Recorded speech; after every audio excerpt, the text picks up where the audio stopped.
So there's a planet that's far away from Earth, and the IQ of this species of whatever it is that rules the planet is normally distributed with a mean of 116 and a standard deviation of 14. So we're trying to figure out what percent of people on this planet have an IQ above 102. All right. So since it's normally distributed, we know it follows the empirical rule. And remember, the empirical rule can also be thought of as the 68, 95, 99.7 rule, which tells us that within one standard deviation, we have 68%, within two standard deviations, we have 95, and within three, we have 99.7. So that's just, the empirical rule tells us that all of our data is probably going to be within 68, 95, 99.7. So there's a picture of the empirical rule, so you can remember that. Now remember that this is going to be the 68%.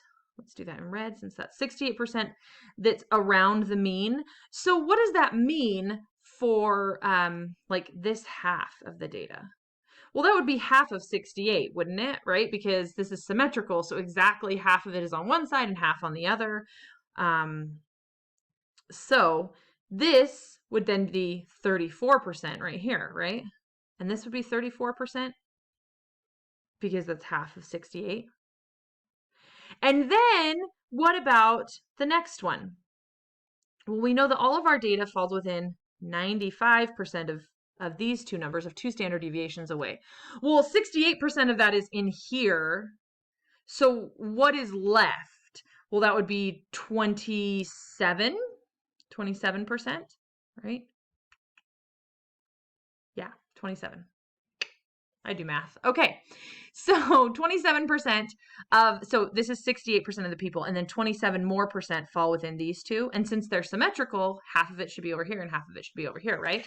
So that's going to make this 13.5%. Right? Half of it's going to be on either side.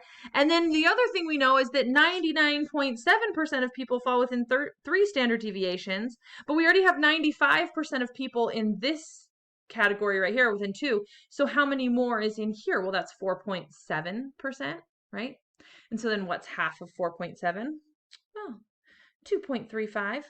Okay, so do you understand, maybe, hopefully, where I got these numbers from? We just took our empirical rule and we split each of them in half, and then we figured out, how much must be left on each side. So this is just another way of thinking about the empirical rule. It takes a little bit more work, but you could figure it out, or you could memorize it. But then we know that if I'm just going from one standard deviation below the mean to the mean, then I would get 34% of people, right? Or if I'm going from the mean to one standard deviation above, I'd get 34% of people.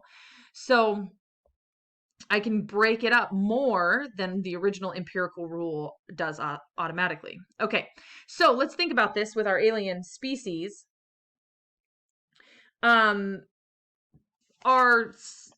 Let's see what it was. I've already forgot. 116 and 14. Okay. So mu, or our mean, is 116. And our standard deviation, or sigma, is 14. So this is 116 right here as our mu. And then then 14 is the standard deviation. So one standard deviation away is going to be 102. And then that plus 14 is 130. And then that minus 14, 88. Yep. And then that is 144. And then 158 and 74. Okay. So here's all of our, went one standard deviation away and two standard deviations away and three standard deviations away.